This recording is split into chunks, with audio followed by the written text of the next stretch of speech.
Bayim, everybody. So good to see everyone. We are here at MeZOOMin, and I'm going to be your MeZOOMin guest in the Beth Tefillah Sukkah. Here will all the other Ushpizin. Let's see. It's not lonely in here. We have all these other guests, Sukkah guests, that come in here and visit us. So we're talking to you from our Sukkah and sending you blessings from here. We are here with a wonderful guest. Jeremy Bob is joining us today, and our two esteemed rabbis. So I just wanted to check in with you, Rabbi Wahlberg, and Dr. Shur is here too, and all of our chevre. Rabbi Wahlberg, how you doing today? Where'd he go? He's down there. He's there. Rabbi Wahlberg. He's not muted either. Pity. All right, Rabbi Posner, are you No, here? no. I was muted.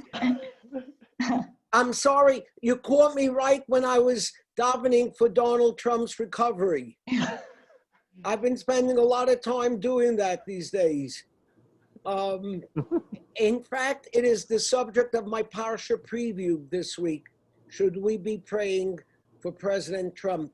It's a big, big question in Orthodox circles and in non-Jewish circles as well.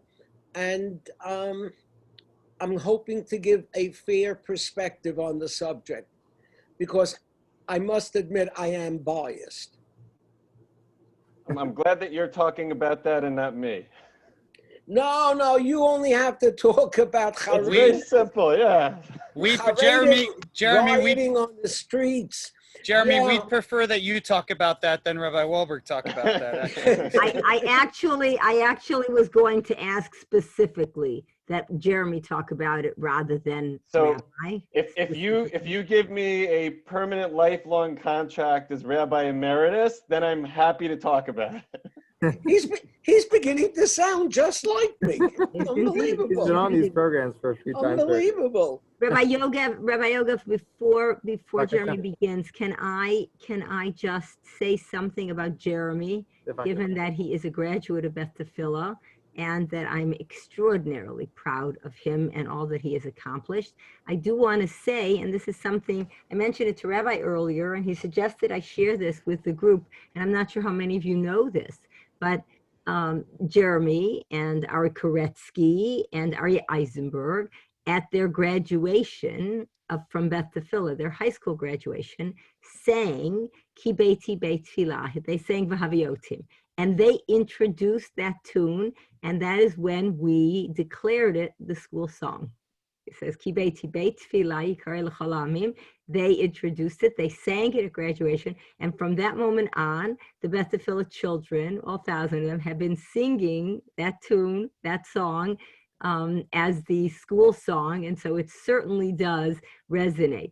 It's Ki Beiti Beit Tfilah Yikarei L'chol Ha'amim. What we've done at Beth Tefillah very much is to be a beacon for all peoples, not just Jews, but certainly Jews from a very wide range of observance, and in recent years, even reaching out to those who are underdogs and not necessarily Jews. Rabbi's involvement with Terrace King and with the African-American community and our involvement in Tikkun Olam has been an expansion of Beth Tefillah's mission.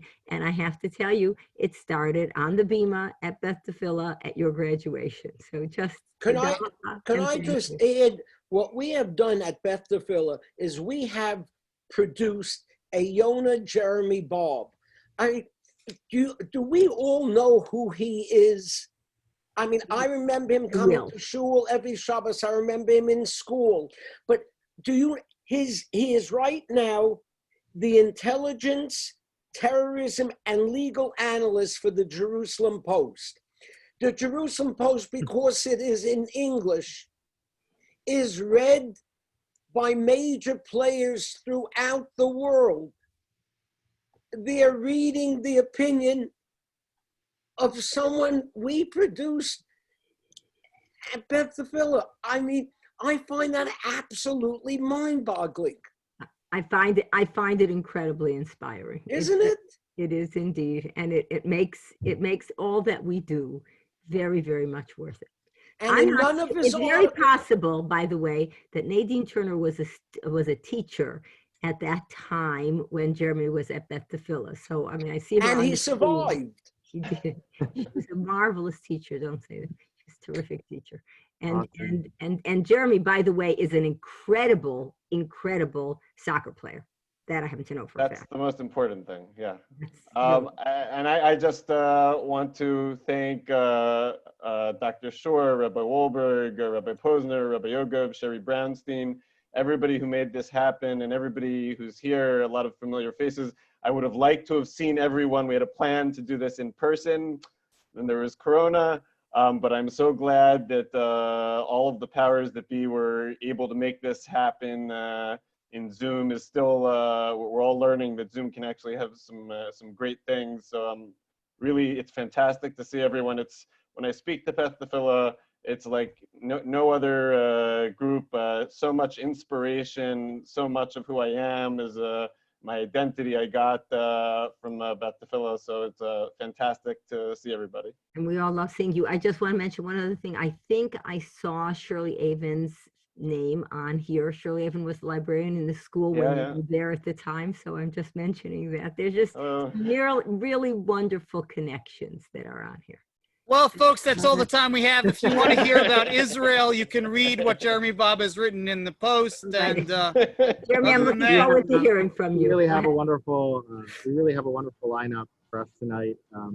Really good topics that everyone's thinking about. In addition, we have good new insights from Jeremy Bob. And so we wanted to invite him, get the conversation going, and open it up with the topic that people are talking about. This is Sukkot. This is the holiday of peace, Sukkot Shalom. And so it's fitting to open up with the peace deal with the UAE and kind of just get a little bit of a background, some background information connected to that. So I guess I'll just open up by asking, how did this peace deal come about? There's a lot of assumptions. Perhaps it's connected to the US elections, perhaps Iran. What factors were involved in this from what you know and from what you hear on the street, as they say, al barachot, as they say? Right. So I'm gonna, aside from open sources, which I follow quite carefully, is the intelligence analyst of the Jerusalem Post. I have some exclusive access to people within the Israeli intelligence community, defense community, and so part of the picture, like Rabbi Yogav said, the first thing that sort of started the ball rolling in recent years with the UAE, Bahrain, maybe in the future, hopefully Oman, and the sort of crown jewel, eventually, Saudi Arabia, these normalization agreements, the normalization trend. The first thing is Iran. And that the moderate Sunni Arab countries, as we refer to them, realize that Iran is a much bigger enemy for them than Israel. Yes, there's a conflict, an Israeli-Arab conflict, but it's much shorter, much less deep than the conflict between Sunnis and Shiites, right? Iran is Shiite, a lot of these countries are Sunni, and they've been at war much longer and in a much more serious way. But that's only a piece of it, because when Yossi Cohen, the current chief of the Mossad, gave a speech in 2019, and he said there was like a big movement happening with Oman, and then maybe even an office was going to be open there, Oman immediately shot it down and said nothing like this is happening, that we don't know what he's talking about. And this is fascinating because everything that was going on with Iran was already going on. Another piece that people talk about is cooperating against terrorism. So a lot of these countries have problems with jihadist movements, and they know that Israel is fantastic at counterterrorism, and they want some of that expertise, some cyber expertise that Israel has. But all these things were already present when I mentioned this event in 2019 that Oman shot down. So why did it finally happen? And aside from years of work on it, all right, so a major event, maybe probably the biggest event before the agreement was signed, was actually in 2017. Guy de Eisenkot, at the time the chief of the IDF, said, we are sharing top secret intelligence with Saudi Arabia. and it was huge. And I can tell you that the Mossad was very involved leading up to that point and between that point and now. So that's number one. Number two, Corona. Okay, now Corona is a terrible, terrible thing, and we'll be talking about it in the history books for a very, very long time about how terrible it is. One of the rare Gam Zulatovas, one of the rare good things that it brought to the world is it probably pushed the UAE, Bahrain, and maybe some of these other countries over the line to cut the deal with Israel. I was reporting already in March that there were countries in the Middle East, in the Gulf, that were doing all sorts of sharing medical equipment with Israel, and Israel was sharing expertise with them, and they want Israeli expertise with combating Corona, maybe with the vaccine. That was a very, very big deal. So if you look at the timing, actually Corona was a huge thing that probably pushed the UAE and then Bahrain over the edge. Add in, of course, they said that there was, Benjamin Netanyahu, the prime minister, was talking about annexation, and they got a commitment from him to put annexation on the side. A topic we could talk for a whole 30 minutes about is the sale of the F-35, the newest generation elite fighter plane from the United States to UAE is clearly also part of the deal. You put all these things together, but I really want to emphasize 2 points that people don't talk about enough. What the Mossad was doing all along behind the scenes, and Corona pushing things over in terms of the immediate cooperation that they wanted in the UAE and Bahrain and some of these other countries in that regard to work together with Israel. And, Jeremy, yeah. I'm sorry to interrupt you. Was that annexation, was it a bluff? That's a great question. No. So, and there's different opinions about this, and there's some well-argued people who say that it was all a bluff. What I will say is Netanyahu didn't know what he wanted to do. He knew that for a whole variety of reasons that he wanted to talk about making a move and maybe make a move. And if the stars had aligned differently, he might actually have made a move, whether it would have been a full annexation or annexation of just, let's say, the Gush block or just the Ma'ale Adumim block. But what ended up happening because of the positioning with the moderate Sunni Arab countries, with the blue and white party that is, his major partner in the government, with the Europeans, this ended up being a much better option for Netanyahu at this time than anything he could have done with annexation, which might have been limited and not really gotten him support from any particular group. It's really interesting. I never thought, you don't think back to like the causes, the original causes. That you just see kind of like what's in the news and what's happening right now. So it's like really interesting to hear that deeper perspective. I'm just curious also, like let's say this does go forward. Who are we expecting to join in next, and what will this mean for the Palestinian-Israeli connection, in your opinion? Do you think that Palestinians will join on, or what's the word behind the scenes? Okay, so first of all, the country that everybody was talking about would be third. Right now we've got UAE, full normalization. Bahrain has signed a declaration towards normalization. They were also at the White House ceremony. Everybody was talking about Oman. So Oman is in a sort of, in some ways, a similar position as a small country in the Persian Gulf. They hosted Netanyahu publicly in October 2018. So a lot of people thought Oman would be next. It hasn't happened yet. One thing is that of those moderate Sunni Arab countries, they all have complex relationships with Iran. They're threatened by Iran, but Oman is actually in some ways closer to Iran than some of the others. That could be holding things up. In fact, because they have some close relationship also to Iran, they're not going to be sold the F-35 fighter plane, not because anybody thinks that they would use it against Israel, but because the technology could leak to Iran. So there's some things that Oman in the end may take their time, and the closer we get to election day, there's sort of less incentive. There's certainly you mentioned the election, there was an extra incentive to sort of get points with Donald Trump before the election, for some of these countries. So some people still think one more country might sign on before the election. Even before the election? Yeah, there could still be one more, but people were thinking that would have been maybe a couple of weeks ago. So I'd say the closer you get to the election, the less likely it is. especially with the current poll numbers. But so people were talking about Oman. After Oman didn't sign on, a lot of people were talking about Sudan. All right, Sudan already isn't in the Persian Gulf. They're in Africa.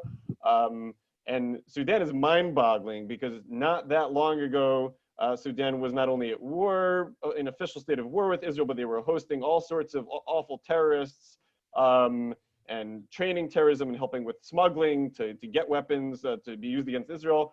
February 2019, there's a meeting of the current acting leader of Sudan and Netanyahu.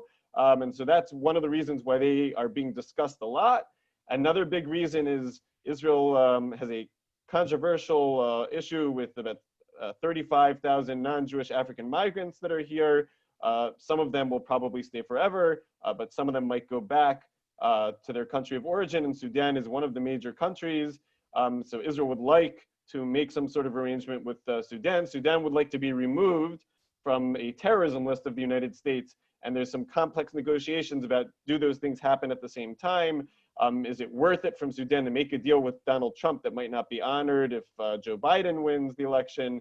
But Sudan was discussed next, and the other countries that were being discussed were Morocco, the dark horse is Qatar, Saudi Arabia is the crown jewel, but Saudi Arabia is not going to happen without some sort of major movement with the Palestinians. And the Palestinians right now, nothing is happening in the near future, although in the long term, all of this normalization could hopefully push the Palestinians to come back to the peace table and maybe with some more realistic ideas of cutting a final deal.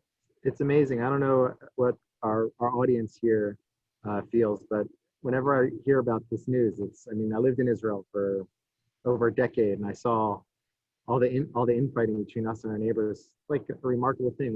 What's your reflections on this, Rabbis, Rabbi Wolber, Rabbi Posner? It's like everything that's happening over there with the peace deals. You know, it's so interesting, Jeremy, like some of these peace deals vindicated both sides. That's why I asked you if it was a bluff, because some people say, you see, you know, you reach out in peace and you're kind, and you could read it differently and say, no, it was only because he took a hard stand and he said, that's it, we're going ahead. And then he was able to pull that chip back, right? So it's sort of like, it kind of vindicated both sides. Yeah, and I think there are people who say, oh, because Netanyahu was able to pull off this peace deal without the Palestinians, that's the end of the land for peace paradigm. I don't think that's true. I don't think very many people who follow these things think that that's true. What it might mean is that the distance on some of the land for peace issues, there's several categories. Maybe the Palestinians might come to the conclusion that time is not on their side, and in some places that were unbridgeable, maybe they will make some moves towards Israel in the future. But what I hear from intelligence people is that would only be with one of about 5 people who might succeed Mahmoud Abbas, who's 85 years old. When he moves on to somebody else, maybe we might have that kind of a movement. Inshallah. Rabbi Wahlberg, I see you're unmuted. Did you say inshallah, Rabbi Yogev? You heard that. Rabbi Posner, we have to talk afterwards. We have to talk. Im Yirtzeh Hashem.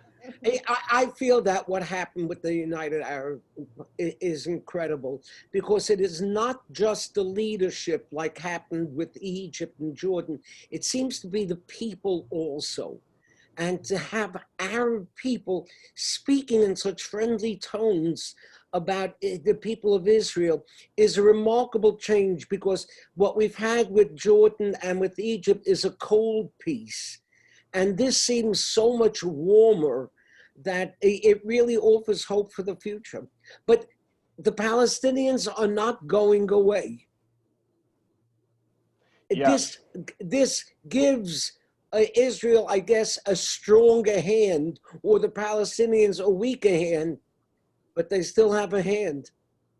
Right. No, so I was also really inspired by the normalization agreement with UAE and the declaration with Bahrain. And I don't know if people noticed who watched the ceremony that the speech was given both in English and in Arabic. And Arabic was actually more important because it was very clear that UAE is giving the exact same message to their citizens who, you know, a lot of Israeli journalists have been in the UAE already, and everybody is hearing this consistent message of them they want Israeli technology, they want Israeli tourists, they want an open, warm peace, which was never true. People know about Yasser Arafat when he was the head of the Palestinians.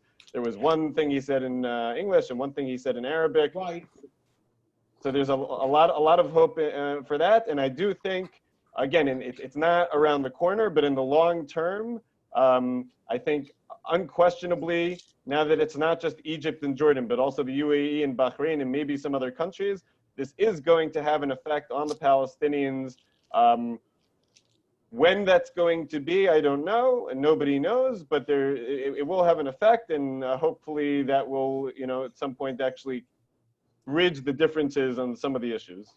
So I wanted to shift kind of like to a different topic connected to like short-term, long-term effects and like things that we're dealing with actually right now, which is the Iran threat.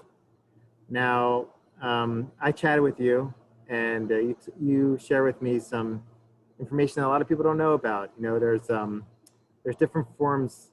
There's the nuclear enrichment that's going on there, and then there was a certain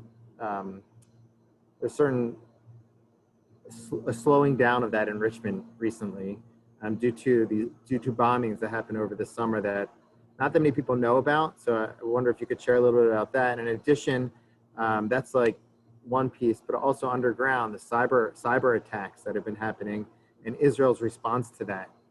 I think those are two really interesting pieces that people don't know about, and I know that you have some interesting things to say about them. So I was hoping maybe you can enlighten us a little bit. So some people might be a fan of what's the Godfather movies, where they talk about you know, somebody might suddenly disappear or get hit by a bolt of lightning. So it happened to be that this summer, between the end of June, the beginning of August, a whole bunch of Iranian installations started to just blow up. And they said it was a gas leak, and they said it was, you know, bad maintenance. So Jeremy, that was the most Jewish way you could say that. That was unbelievable. It happened to me. I'm just sharing a picture with you here. Yeah. So what I can say, I'm still, even though I'm speaking to an American audience, I'm under the Israeli censor. So I have reported that the foreign claims that Israel had a role in one or more of these, not all of them, that I've been able to validate that. I can't say more than that because I'm under the Israeli censor.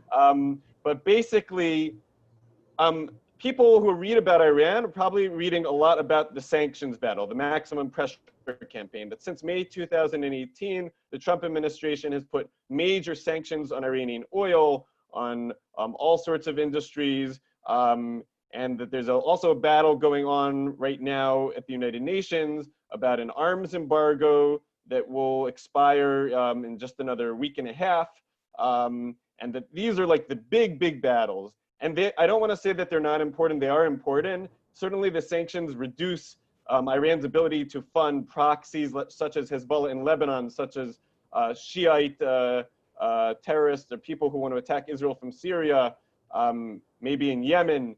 But in terms of the nuclear program, nothing is as significant this year as what happened in Iran on July 2nd. On July 2nd, one of those installations, which happened to explode, was none other than Iran's most important advanced centrifuge facility at Natanz. Now, I'm going to explain a little bit. Iran has what's called the IR-1 and IR-2. Those are the centrifuges. These are these machines that spin around really fast and enrich uranium. And the IR-1 and the IR-2 are older machines that they've been using for 10 years, 15 years. And the more advanced centrifuges, we call them IR-4, IR-6, IR-8, IR-9, can enrich at 4 times faster, 10 times faster, maybe even 50 times faster. So when people talk about could Iran have enough enriched uranium for a bomb in 1 year or in 3 months or in 6 months, you can imagine, you know, without doing fancy math, that if enriching uranium is 4 times, 10 times, 50 times faster, that number goes down a lot faster. And the speed at which Iran could create a nuclear bomb, develop a nuclear weapon, could be much faster. So Iran had not succeeded for a long time until the last couple of years with these advanced centrifuges. I mentioned the Rabbi Yogav. There's a stock photo that Iran would use to make announcements, and some nuclear scientists told me that the stock photo was of a machine that never worked. But recently they had gotten some of them to work, and 3/4 of the facility, including the entire roof that held most of these centrifuges, was blown up on July 2nd at Natanz. So that was huge. Sources have told me that this has put Iran back 1 to maybe even 2 years in terms of its advanced centrifuge development. And when people talk about Iran sneaking out to a nuclear bomb, rushing out in a way that people couldn't stop it, this basically put that back big time. So I'm not saying the sanctions aren't important, but if I talked about the most important thing that set back Iran's nuclear program this year, it would be the explosion on July 2nd. The next most important thing would actually be Corona, because it is, people need to operate nuclear machinery, scientists need to, and Iran was not ready for Corona, even more than other people. They actually sent people to certain sites in mass numbers at the beginning, and that also set them back.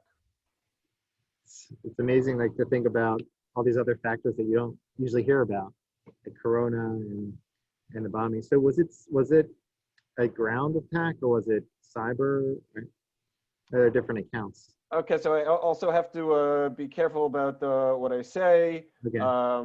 But I'm very confident about this. But according to foreign sources, it was physical sabotage. A lot of people thought it was a cyber attack at first, because there's actually a history of Israel doing a different, according to foreign sources, Israel and the United States doing a different cyber attack at a different facility at Natanz in 2009, 2010.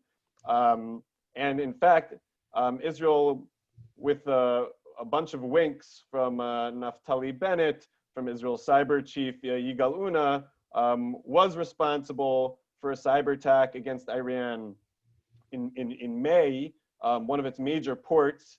And this came after Iran tried a major cyber attack against Israel's water sector in April, and basically had some sort of initial success in getting through some initial levels, but Israel has sort of, let's say, multiple levels of defense, so that certain, a hack could be sort of shut down and stopped at a certain point, and they were able to prevent chlorine and some other things from being let out into the population, into the water in dangerous levels.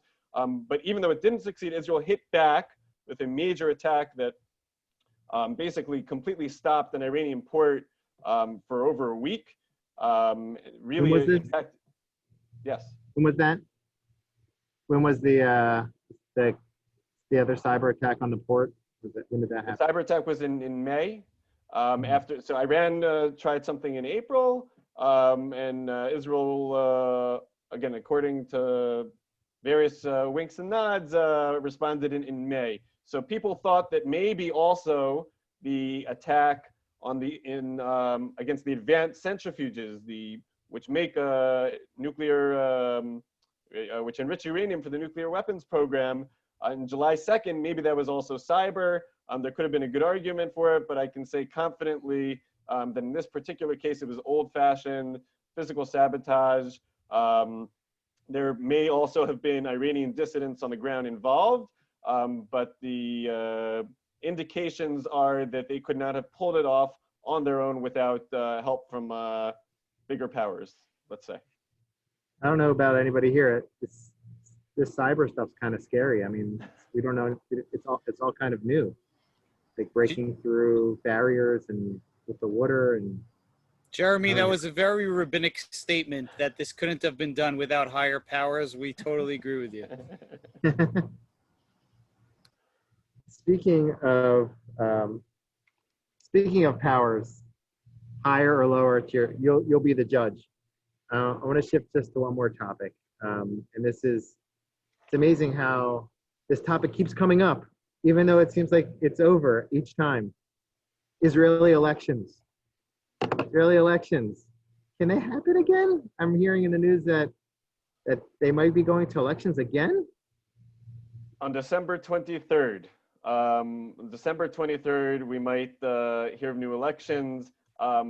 We almost, or people thought we were going to go to new elections about a month or so ago. I was very confident at the time we wouldn't then, but December 23rd really is a big deal.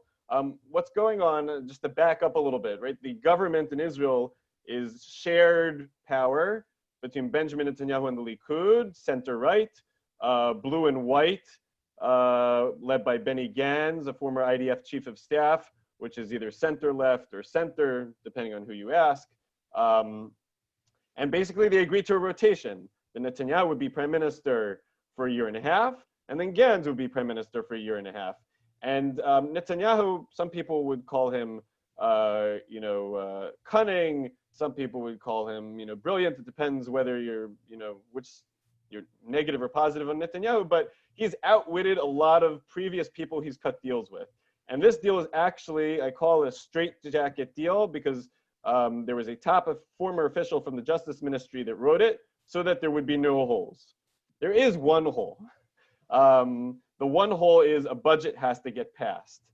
If a budget isn't passed, then until a budget is passed, the rotation doesn't take place. So if Netanyahu wants to push off the budget issue, the budget was supposed to be passed months ago. If he can keep pushing it off, Gantz could lose his ability to do the rotation. If Netanyahu tried to call early elections, once the budget is passed, then Gantz automatically becomes prime minister for 6 months. That was the trick. That's the straitjacket deal component, is that Netanyahu has always had the threat that he could call early elections at any time. Once there is a budget, he will lose that power because Gantz would become prime minister automatically for 6 months. So people are saying if the budget is passed on December 23rd, that's it. Gantz actually will get to rotate with Netanyahu as they signed a deal, 18 months and 18 months. There had been an opinion that Netanyahu would not honor that he would call early elections because Gantz is down in the polls. But right now, Netanyahu is also down in the polls. In fact, the latest poll has Naftali Bennett to the right of Netanyahu, center-right, closing in on Netanyahu. So Netanyahu, even if he doesn't want to share power with Gantz, might find it preferable to share power where he gets to remain what's called vice prime minister, with still a tremendous amount of veto power between him and Gantz, each of them sort of a veto power on a major policy change. So he would still have a lot of power. The other aspect is Netanyahu's trial, right? For people who haven't tuned in, Netanyahu's trial for public corruption has already started. Witnesses haven't started yet for lawyers. There's the pretrial stage, but witnesses are going to be called in January. And so it could also be important for both Netanyahu or Gantz to sort of finish their last maneuvering in December before this trial starts, because that could also change the entire political picture. And the last thing I'll say is Corona, all right? Corona is overwhelmingly if not the only issue in Israel today in terms of how people are voting. It is 80 or 90% of what people are thinking about. And right now, if Israel was the star at dealing with Corona for the first month and a half, now Israel has not done a good job. Per capita, it's had periods where it has more Corona infections per capita than anyone else, even in terms of deaths. Every death is a tragedy, but Israel's death rate has been much lower than other countries, but the infection rate is off the scale. We're in a second national lockdown right now. And so that will be an incentive to both Netanyahu and Gantz to pass a budget, work out a deal. But there's no joke, December 23rd, even though we had 3 rounds of elections not that long ago, we could go to elections again. It's amazing how many similarities there are in such different circumstances between what's going on in Israel and what's going on in America. So we had a couple of questions, but I did want to pause for a moment for a personal, Jeremy, here you go, a personal moment here. Give you a chance to wish a mazel tov to your niece who's got an upcoming bat mitzvah. Thank you. Mazel tov, Hadas. I'm sorry I couldn't be there in person, but it's great to see you and my in-laws.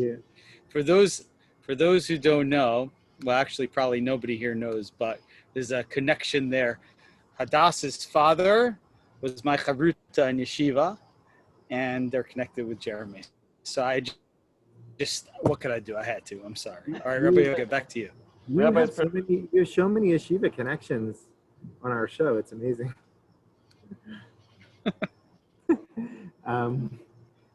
Great. So we're getting some questions here in the chat section. I just had a question.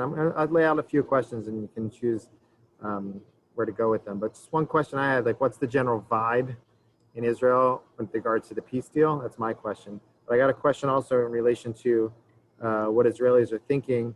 What do Israelis think of the U.S. upcoming elections? It's another question. And well, we could just do those kind of quickly if it's okay, because there's a few more questions I also want to touch on. Kind of like, what are Israelis thinking about U.S. elections, about the peace deal? Okay. Israelis are ecstatic about the peace deal.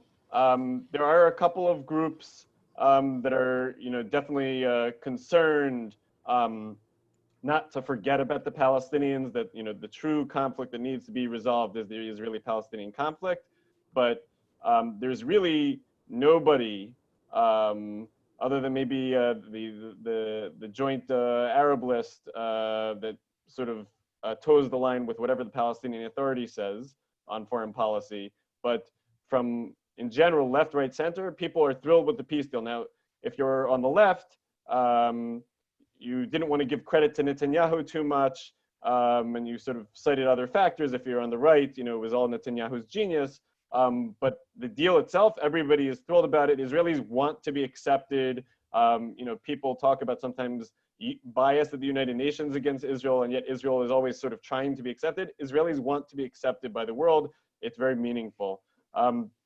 U.S. election, is tricky for Israelis because most Israelis, and I'm not getting into any of the domestic issues, but most Israelis, and I'm not giving my own personal opinion, but most Israelis feel thankful to Donald Trump for moving the U.S. embassy to Jerusalem, recognizing Israeli sovereignty in the Golan Heights, helping with these two deals with the UAE and Bahrain to happen, and being tough with Iran. So there's that component. Another component is even Israelis who might appreciate Donald Trump for that are disturbed by some of his either support or passive support, whatever you want to call it, for white supremacist groups, for groups that are anti-Semitic, and a general, I guess less, let's say, less intellectual tone. A lot of Israeli intelligence people I know who have said that they're happy that he's president, even though I have no respect for him as a person. So again, it's complicated in Israel because people are not looking about, U.S. healthcare or immigration or a lot of the issues that might be very important in the United States. They're looking at it, in terms of Israeli foreign policy. Jeremy, are there people, the first part of what you said in terms of the sort of gratitude, very positive approach that a lot of Israelis have, that I've heard and seen a lot of. I haven't seen a lot of the second, that the negative piece coming from, like, whatever, some of the anti-Semitic connection, those pieces. Is that felt in the public? So it's not going to be talked about by public officials. I'll give you an example. And this is, not specifically connected to anti-Semitism, but in May 2017, Trump leaked to Russia that Israeli intelligence had a mole or had some sort of ability to find out that ISIS was doing laptop computer bombs, or was trying to do laptop computer bombs. Now, everyone who I spoke to off the record was furious about this. On the record, nobody wanted to say a word because they said, you know what? Trump is supporting Israel on Iran. Trump is supporting Israel on, sort of security issues. So I think you're not going to hear criticism from the Israeli government of Trump because of those big things. But behind the scenes, some of these elements, whether it's connection to some of the white supremacist groups, and again, Trump is such a complex figure because he has son-in-law who's Jewish, a daughter who converted, and he has very strong ties to many Jewish groups. But some of these other things do disturb Israelis, but you're right, they won't talk about it as publicly because of some of the sort of bigger foreign policy issues that they're appreciative from Trump. Thank you. So I just we have a few questions. I also wanted to drop a personal question just to kind of hear. So I'll mention one or two questions here and just ask a quick personal question. So what do you see developing in Iran with its economy and youth who aren't so happy with the mullahs? Sorry, And what do I see with? What do you see developing in Iran with its economy and youth who aren't so happy with the mullahs? Mullahs? Sorry, I'm not pronouncing it. Mullahs, yeah. Mullahs, okay. And Rabbi Yogev, it's moolah, like money. No, I'm just kidding. that's one question. Another question was, does the UAE and Bahrain have a substantial Shiite population which could render any deal unworkable? Those are two questions. Maybe choose one. And here's just one more question for you. What do you, it's connected just like to your life post-BT in your job. I'm just curious what you like most about your job and what kind of is a struggle or something, a challenge in your job at Jerusalem Post, and just your connections with the people you're in connection with. Okay. So maybe choose one of those. Cedra. All right. So just really quickly, Iran's economy is in shambles. It hasn't been enough to date to get them to change their nuclear behavior, which is why the explosion at Natanz on July 2nd was so important. Whether after the US election, Iran might negotiate more, it's an open question. We could talk about it for another half an hour. The short answer is it really depends who gets elected, and you know what line they take also. But everybody does expect there will be some kind of attempt at negotiation after the US election. UAE does not have a large Shiite population. Bahrain does. And there was actually, Bahrain was close to, that its minority Shiite population was close to trying to take over from the minority Sunni rulers, and actually got help from Saudi Arabia to keep that down. Now they've got things more under control. So it seems right now that Bahrain has things under control. I actually published an article recently with some intelligence reports that they really do have things under control, so that peace normalization with Israel should be possible. I wanted to say, just because we've also been talking about all of these scary and negative things, and I'll say something about my job also, but I wanted to give a positive anecdote, another sort of little gamzul tover only in Israel. So people in Israel are doing a lot of outdoor block prayer services, block minyanim, and a couple of days ago, myself, we have like this block minyan that's basically in between our building and some other buildings and a couple of people's backyards next to each other. And we're davening, we're praying, and somewhere in the middle, a gardener comes in and starts, this is literally in a courtyard, so he starts cutting, branches off the tree and putting in the garbage and walking through us. And we're trying to figure out what we're gonna do. And they start spraying, water all over the place. We're trying to figure out what to do. And then we got to Kedusha. And when we got to Kedusha, he stopped, stood, put his hand on his head. He didn't have a kippah, but his hand on his head, and answered Kedusha. Was jumping up and down for Kadosh, Kadosh, Kadosh. We had no idea that whether he was Jewish or non-Jewish. We had absolutely no idea that he knew what Kedusha was, or that he was going to join us in the middle. We thought maybe he was mad at us that we were, messing up his gardening that he's doing for us. And it was just a very warming moment. And, two of my sons were there and saw it, and it sort of blew them away. And I said, kids, this would not happen anywhere else. I could tell a whole list of stories like that are sort of only in Israel, positive stories. There's still a lot of positive, amazing things going on in Israel. That's just a tiny little piece, from literally very close to home. That's an amazing story. I have to tell you, like that it would only happen in Israel. I think the mowing is something that happens everywhere. Like that is when we're davening shacharit in the parking lot. That's when they come to mow. And do you have dogs barking at you? We also have dogs barking at us. Yeah. But that is an amazing story about stopping Saint Kedusha. It's funny because when you're in Israel, like those stories happen. Yes. Like all the time. It's pretty amazing. This also brought together Sukkot and Corona. So we're still waiting to hear something that you really about the job. I mean, really, what I love the most about the job and what's challenging about the job are the same thing, which is the Jerusalem Post. We have a global readership of somewhere around 25 million per month, and so we have a responsibility to be, neutral and objective. At the same time, we say we're a Zionist newspaper, and that's sort of an anachronism. And so on one hand, we see it as our role to sort of educate the planet about understanding Israel's context, because there's so much misreporting out there, so much biased reporting against Israel out there, and the Jerusalem Post, can sort of educate people and be taken seriously. It's actually read by people around the planet.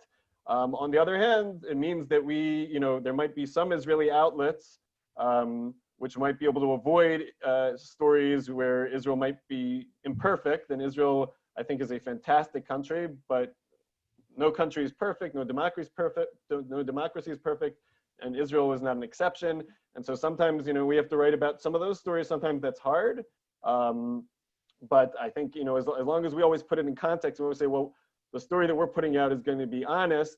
And because of that, when positive things happen, or when we can add, a layer of context where other people are misreporting something, we're going to be believed and we're going to be listened to. Whereas an Israeli outlet that only does hasbara, that only says, things are always perfect, basically is going to be ignored by most of the world. So it is a challenge to sometimes have to report on some of the things where we're not perfect. But I think it empowers us to have a much bigger impact and ultimately help the image of Israel worldwide on a whole host of other issues. So we got a little taste of that impact and some of what you're dealing with over there. We want to give you chizuk on your avodah. It's holy work that you're doing, and I know everyone here at Bethel is really proud to see all the great things that you're doing and the Kiddush Hashem that you're doing there for Am Yisrael. We have our other sanctifiers of God's name here, our rabbis, Rabbi Walber, Rabbi Posner. How you doing, rabbis? Well, Yonah, Bob, it's a little humbling to think that more people read what you write than read what I write. Just about 25 million people more. But I'll have to accept that reality. Can I ask you a question which you don't have to answer? Where are you personally politically? Yeah, so I'm not allowed to. He's in Israel, Rabbi. He's in Israel. That's where he is. He lives in Israel. Until I think the politically. I can't hear you. No, because Jeremy, but I can say something. Yes. That we are in an age of polarization, an age of people being in sort of tribes that you're either on this team or on that team.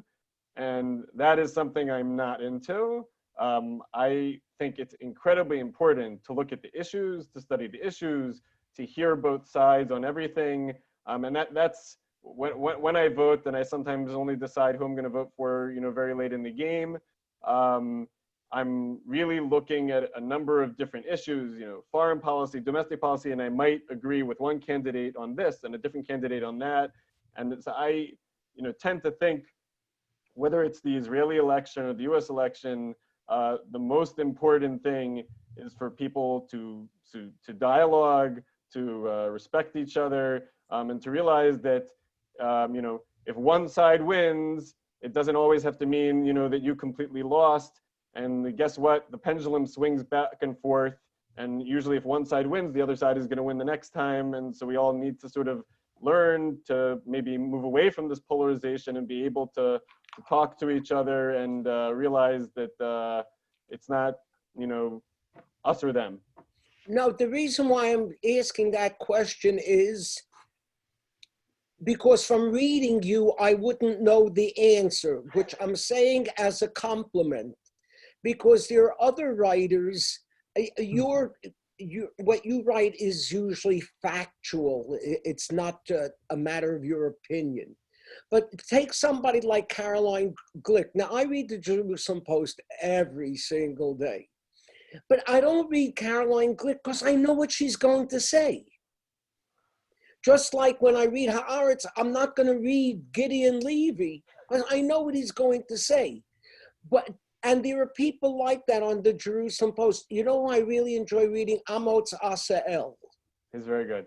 Because you never know what he's going to say. You know what would be a fun game if we have Jeremy rank all other columnists from 1 to 10? No. You can ask me what I think about the chief editor, my boss, Yaakov Katz. And you can ask me and Rabbi Yogev what we think about Rabbi Wahlberg. Yeah, go ahead, Jeremy. I'll pass on that one, I think. Jeremy, do it, really, because, you know. Yaakov is fantastic. No, you know what? I think Yaakov is fantastic as well. I just want you to know, and I see Dr. Shore, and her face is beaming. It's. Can I say one other anecdote? Jeremy, wait. Let me just tell you this. I look at you, and I say, I've done something with my life. And Dr. Shore can feel that even more, because what happens is, when kids are in the school from kindergarten to 8th grade, every time they vomit and every time they have a fever and every time they're mischievous, Dr. Shore takes care of it. And I officiate at the bar mitzvah and tell how great the kid is and everybody loves me. So I have the advantage. I'm like the grandfather. She's more like the parent. But it's a very, very gratifying feeling to know that we're producing the future of a Jewish community. And it's people like you who are making that future.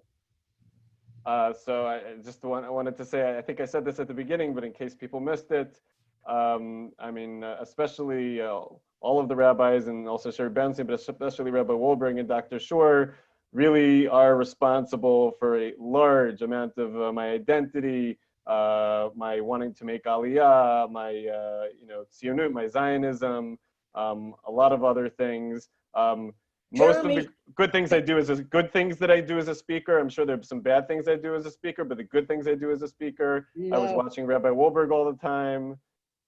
Jeremy, be fully honest. Posner and Yogev had nothing to do with you. Really. All right. I feel better. Now I'll sleep well tonight. I'm a big fan of all the rabbis. Yeah, you know what? So am I. So am I.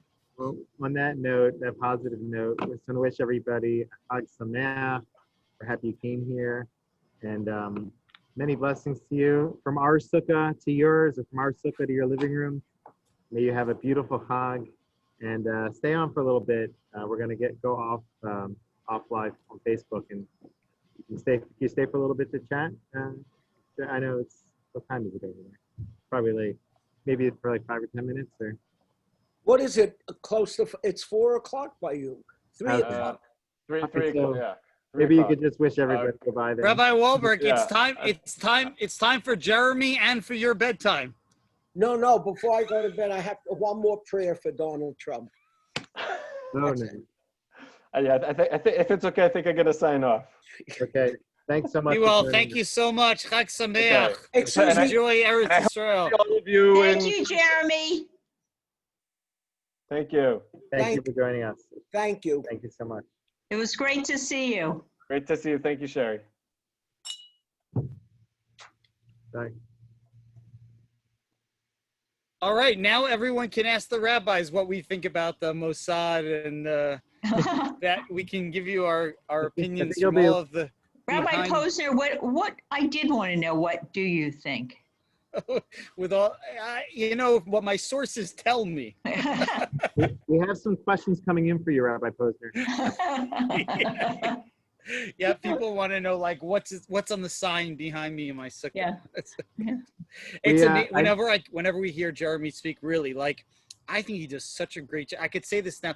There's a saying, "Miktzat shivcho lefanav." You only speak a little bit of praise before someone, but you in front of them, but you give the full praise what about behind their them. father? What about If their speaking- father's there, it's true. Yeah, you know, when he speaks, like he's very careful to state what he knows to be fact, what he's Totally. specifically been told, versus what he thinks maybe or he might, and he really like he's spot on, and he always has a take, like an interesting take, and That's it's what I not the like kind of stuff. too. Oh, it's not the kind of stuff that like ages either. You know what I mean? Like people have these takes, and then like, you know, there was that video going around with John Kerry saying you'll never make peace with anyone without the Palestinians. You know, and it was like, wow, you were wrong about that. It's like I don't find that stuff with Jeremy because he's stating what he knows to be fact and could possibly change. But here's the information I know as I know it. It's absolutely fascinating to realize like how much work goes into this stuff that's I think. That you don't print, that you don't write about, Well, he right? does, That, like, he does the such a great research. job of synthesizing the information. I mean, because it's a lot and it's coming from a lot of places, and he's really able to make it very understandable and objective, really objective. I always feel like he has a fresh take on it. Like he offers like a few other layers that are behind the scenes that are going on, just from his perspective and the people he's in connection with. I always find that valuable too. And something Dr. different. I Bob, think. are you getting a lot of nachas from this conversation? Are you recording this? I think that the piece, you know, this is very. I'm not sure how many American Jews realize like how different.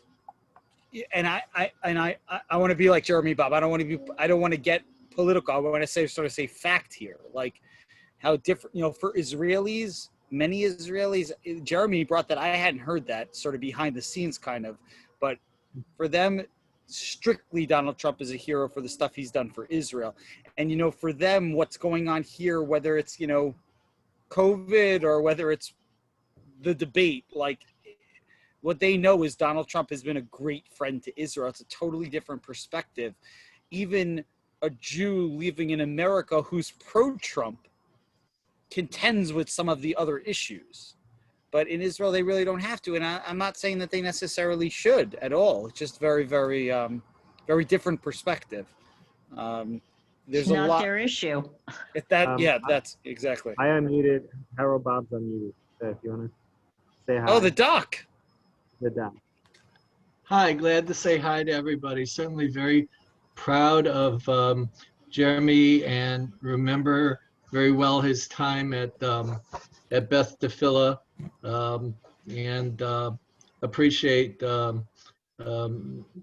Shore and Rabbi Wolberg for all that they did for Jeremy. Awesome. I want to just leave you with a quick Dvar Torah. And by the way, I think Dr. Shore mentioned it earlier, but I know that Jeremy's mom is on here too. I don't see her video, but I know that she's joining us. I know she's doubly Shep. It's okay. If someone doesn't have their video on, I want to be careful not to unmute them, you know. But doubly shepping nachas, so not just from his parents, but from his family who's joining in other places also. So that was also really powerful. This is Nadine Turner. That is correct. Mrs. Shore said, I believe he was in my class and when he was a young boy. And I think, as I recall, he also had the characteristic of thinking before he spoke. And that doesn't go away. And it's obvious today how we heard him. It was wonderful to hear him. And if he thinks before he speaks, he'll never be successful. Forget that. Is that an idea that you should think before you speak? Whoa. A lot of people don't do it. Awesome. It's great seeing everyone. So here's something to think about. I'll give you a half a minute bar and then we'll be on our way. Here's a quick Torah. We say in the evening prayers, we say, God should spread upon us the sukkah of shalom. Everyone knows that the sukkah, the halachas are very flexible. So you can have 3 walls. If you have 3 walls, you can have 2.5 walls. The sukkah is not complete. And so when we pray, we say that God should spread upon us a sukkah of peace. We're talking about peace tonight in our talk. The peace, even if it's a partial peace, we're happy about it and we're excited about it. So that's what we talk about. So God should spread the Sukkot Shalom.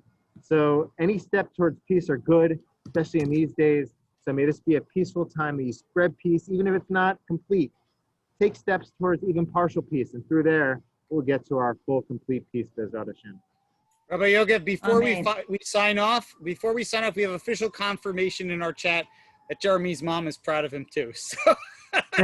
So we can sign off on that. We should all be very proud of all of ourselves. We should all be really proud of ourselves. You've been on here for 1 hour and 3 minutes. Good job. All right. Absolutely awesome. All right. Moadim l'simcha, everyone. Be well. Bye-bye.